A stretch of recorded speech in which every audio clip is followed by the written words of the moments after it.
Yves Renard, qui est donc directeur adjoint de l'École supérieure de journalisme de Lille et qui va vous présenter un petit peu l'ouverture des inscriptions de notre diplôme universitaire avec l'ENS Paris-Saclay et le SJ Lille. Bonjour Yves. Bonjour Elisa, bonjour à tous. C'est un moment un peu fort pour nous, là, parce qu'il y a pile un an, aux rencontres de l'éducation aux médias 2020, où vous étiez nombreux à être déjà là, nous vous avons annoncé la création d'un diplôme d'éducation aux médias en partenariat avec la prestigieuse École normale supérieure de Paris-Saclay, l'association de deux grands labels de l'enseignement supérieur dans le monde du journalisme et dans le monde de l'éducation et de la recherche. Et aujourd'hui, nous sommes là pour vous dire que le travail a été fait, que le diplôme existe et que les inscriptions seront ouvertes à une date précise, qui est une date qui est liée aussi au fait qu'on veut que toutes les infos soient bien à jour sur nos sites internet respectifs. Et cette date, donc, c'est le 16 avril sur le site de l'ESJ Lille avec une description détaillée de la formation. Je vous la présente en 2 mots. 200 heures de formation avec un tronc commun de 150 heures et 50 heures d'enseignement optionnel selon que vous venez plutôt du monde des médias et du journalisme ou du monde de l'enseignement et de l'éducation. Le début des cours sera en octobre prochain et ce diplôme a vocation à former des formateurs en éducation aux médias, que ce soit des gens qui viennent du monde des médias, des journalistes, mais aussi, bien sûr, des gens qui viennent du monde de l'éducation, des enseignants, des documentaires, des bibliothécaires, des documentalistes. Et symboliquement, nous avons choisi de signer la convention de partenariat aujourd'hui, en clôture de ces rencontres. Et je vais dans un instant donner la parole aux signataires, Pierre-Paul Zaliot, le président de l'ENS Paris-Saclay, et Pierre Savary, le directeur général de l'ESJ Lille. Juste avant de donner la parole aux signataires, ça fait 2 ans qu'on travaille sur ce diplôme avec les équipes de l'ENS et je voudrais remercier les équipes pédagogiques et administratives de nos 2 écoles qui nous ont accompagnés. Ça a été un gros travail intense et c'était aussi une découverte mutuelle de 2 établissements d'enseignement supérieur, de deux grandes écoles. Claire Lartigue, la vice-présidente de la formation de l'ENS Saclay et moi-même, je crois que nous avons été très sensibles à la qualité de la relation les uns avec les autres et on est très fiers du résultat. Enfin, vous verrez le 16 avril sur le site de l'ESJ le détail de cette formation où les 2 institutions que nous représentons vont vous donner accès à un programme d'excellence en éducation aux médias. C'est notre ambition, ça l'était et je crois que, enfin, ce sera à vous de juger, mais on est vraiment très contents. Je donne maintenant la parole à Pierre Savary, qui est directeur de l'École supérieure de journalisme. Merci Yves, merci beaucoup.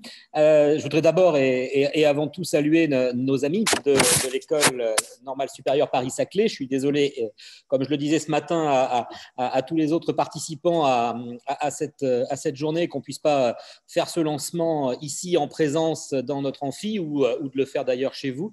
Mais vous savez que c'est malheureusement impossible. Rabattons-nous donc sur ce lancement virtuel, ce lancement à distance et cette signature de convention de partenariat entre nos 2 établissements.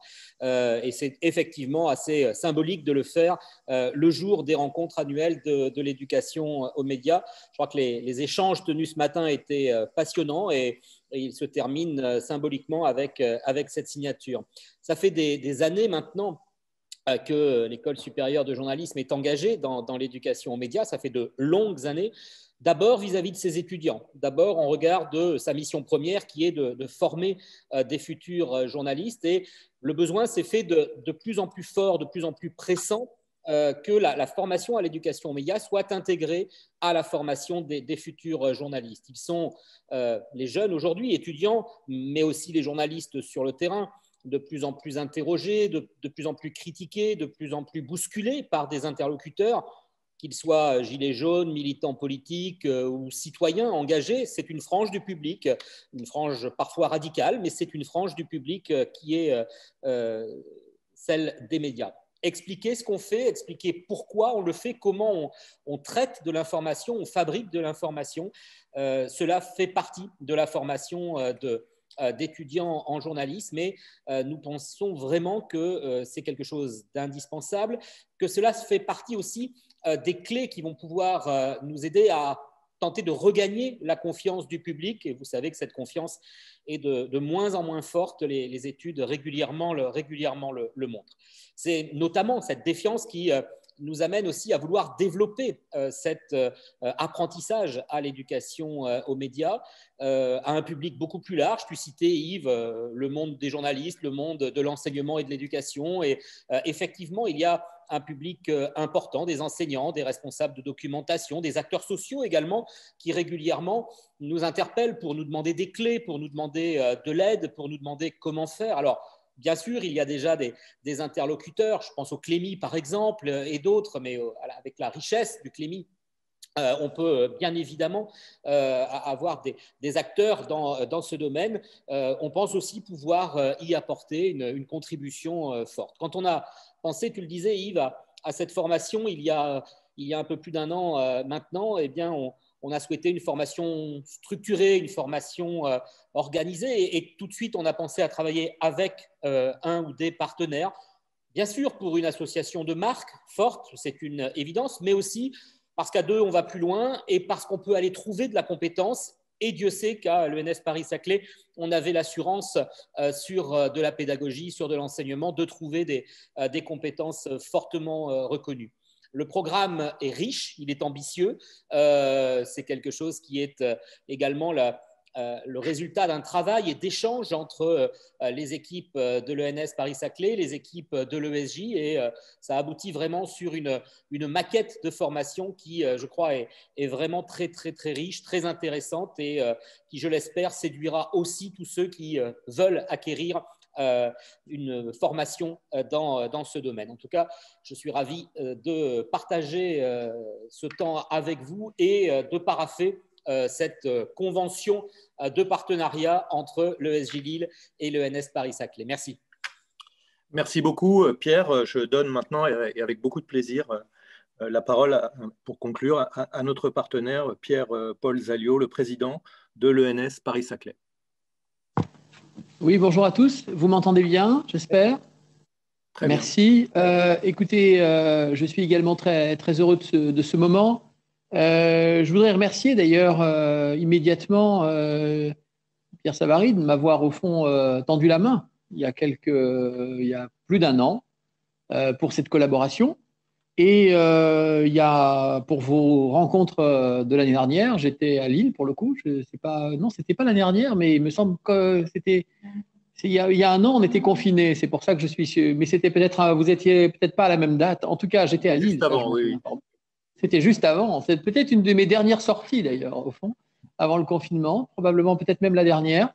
Et en tout cas, j'étais à Lille et je constate qu'un an après, on signe cette convention. Donc, je trouve absolument formidable de proposer un projet, de nous inviter au dialogue, de travailler. Et puis un an après, on signe la convention. Donc, je voudrais vraiment remercier les équipes qui s'y sont collées. Et puis, un remerciement évidemment particulier pour ceux qui ont été en première ligne. De notre côté, je pense en particulier à Claire Lartigue, vice-présidente de formation, qui est à mes côtés. Et puis à Nicole Gauthier, qui est en ligne, je crois, et qui apporte à l'école son expertise bien connue de tous. Alors pourquoi? Parce que l'École normale supérieure Paris-Saclay n'est pas une école de journalisme, ça je ne vous l'apprends pas. Ça n'est même pas une école qui aurait la mission d'en fabriquer, même s'il peut arriver que des normaliens deviennent journalistes. Je souhaite qu'ils deviennent de bons journalistes dans ce cas-là d'ailleurs. J'espère que c'est le cas. Mais en tout cas, c'est une école de formation des formateurs. Et c'est une école de formation qui a une antériorité, en tout cas, sur la mission de former des enseignants et évidemment de former des enseignants en les formant au meilleur niveau scientifique. Je voudrais souligner que pour nous, ça représente un challenge de faire cette formation parce que vous nous avez invité, l'ESJ, à aller sur un terrain de formation qui est un peu nouveau pour nous, il faut bien dire, mais extrêmement stimulant. Et je trouve intéressant qu'on y ait mis aussi des expertises qui sont de nature très diverses. Si on songe par exemple à ce qui pourrait être fait par l'école sur le traitement et l'analyse des images, qui relève au fond du meilleur de l'expertise de l'école sur les statistiques massives, l'intelligence artificielle et ce qu'on appelle le deep learning, domaine où l'école est internationalement reconnue, mais aussi l'analyse des récits médiatiques, la sociologie de l'information et la sociologie de l'éducation, toute une série de compétences. Et j'ai pris ces deux familles d'exemples pour estimer que c'est vraiment un format intéressant. Format intéressant aussi de proposer une formation continue et des formations en petits paquets qui, je trouve, donnera, je pense, à la formation en PAC, qui donnera à la formation aussi une certaine agilité pour gagner son public, pour rencontrer son public et donc assurer son succès. Voilà, donc je ne veux pas être trop long parce qu'à distance, c'est compliqué. Vous me voyez tout petit à l'écran parce qu'on s'est mis dans une salle pour avoir des bonnes distances.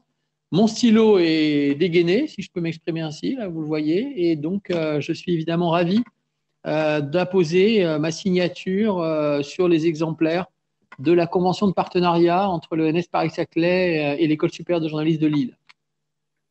Le mien l'est tout autant, je peux le prouver également. Et c'est avec le même plaisir à distance que nous pouvons paraffer. Merci beaucoup. Pendant que nos autorités paraffent le document, c'est un moment symbolique, mais c'est un moment fort. Je voudrais le partager aussi avec Elisa Thévenet, qui, aux côtés de Nicole Gauthier, a porté le côté pédagogique de cette formation. Et puis, avec aussi les équipes administratives de l'école, des deux écoles. En fait, je pense que c'est la naissance d'un partenariat qui va s'avérer très fructueux. Et je voudrais dire à titre personnel tout le plaisir que j'ai eu à travailler avec vous tous. Voilà, Elisa, peut-être que tu peux conclure. Je crois que vous avez... Peut-être Nicole aussi, si Nicole, ce serait bien que Nicole nous donne son éclairage de professionnel de la formation en journalisme qui a apporté sa contribution à une ENS. Tout à fait, Nicole, avec plaisir. Oui, merci Pierre-Paul. Non, c'est vrai, alors là, c'est un point de vue un peu plus personnel, mais c'est vrai que j'ai trouvé que c'était une démarche intéressante, et moi qui avait dirigé une école de journalisme, de me projeter dans une autre démarche qui était une démarche de contribution entre une école comme l'ENS Paris-Saclay et une école de journalisme, le SJ. Et c'est un nouvel exercice qui était un défi, et j'espère que tous ensemble on l'a bien relevé, qui était de co-construire avec des approches qui au départ sont des approches différentes, des impératifs différents, des référentiels différents, et même s'il y a évidemment, il s'agissait quand même de deux établissements d'enseignement supérieur de renom et de grandes marques, mais c'était quand même un défi de fusionner ces deux approches pour un diplôme qui, je l'espère, est plutôt bien construit et qui, en tout cas, est une démarche unique dans l'éducation aux médias d'information jusqu'à présent en termes d'association de compétences des deux terrains qui sont concernés, qui sont le journalisme et les médias, et puis l'éducation, alors l'éducation au sens large, quoi, éducation et culture au sens large. Donc, moi aussi, j'ai envie de remercier d'abord du côté de l'ENS Pierre-Paul Zaliot qui m'a fait confiance, et Claire Lartigue avec laquelle j'ai beaucoup travaillé, beaucoup échangé, et puis du côté de l'ESJ, notamment Elisa et Yves, avec lesquels on a construit ce chemin qui était à la fois le produit d'une volonté commune, mais qui n'était pas, pour être le produit d'une volonté qui n'était pas forcément une évidence. Donc voilà. Elisa, on te laisse le mot de la fin. Je ne sais pas si je rajouterais grand-chose, à part que peut-être préciser que c'est un diplôme qui est né du terrain, véritablement, de nos expériences, de nos expertises en termes de pédagogie et en termes de journalisme pour nos deux établissements, des désirs et des besoins qui nous sont remontés au fur et à mesure des années et de la recrudescence de différents enjeux en matière d'éducation aux médias. Et on a véritablement essayé de construire quelque chose qui peut accompagner dans la pratique, avec évidemment un bagage théorique qui est indispensable, mais pour accompagner dans la pratique les futurs professionnels de l'éducation aux médias. Et je pense que c'est un point qui me semble très important. Écoutez, je crois que la convention est signée, messieurs. donc voilà. Merci. Donc, écoutez, on va devoir, nous, évidemment, retourner à nos activités dans un contexte un peu compliqué, il faut bien dire, pour tout le monde, pour vous aussi, j'imagine, qui est le contexte de l'adaptation au nouveau confinement. Donc, on arrive à se voir. J'espère qu'on pourra très vite avoir des contacts. Évidemment, vous serez toutes et tous les bienvenus sur notre campus, comme nous aurons le plaisir d'aller à Lille aussi, dès que ça sera possible. On vous y recevra avec un grand plaisir. Merci. Voilà. Pierre Savary, au revoir. Merci beaucoup. Au revoir, M. Galliot. À bientôt. À bientôt. Merci à tous pour votre présence. Pour les échanges que nous avons eus. C'est vraiment l'objectif qu'on avait avec les rencontres de l'éducation aux médias. C'est un parcours, c'est un partage d'expertise entre tous les acteurs et les disciplines qui font la richesse de l'éducation aux médias. Ces échanges ont été enregistrés, ils seront accessibles sur notre site internet. Toutes les informations concernant le diplôme universitaire seront mises en ligne donc, à partir du 16 avril. Sur le site de l'EEJ, vous y retrouverez tous les détails. C'était un plaisir pour moi de vous accompagner ce matin. Et puis, je vous souhaite une très belle journée. Merci. Au revoir.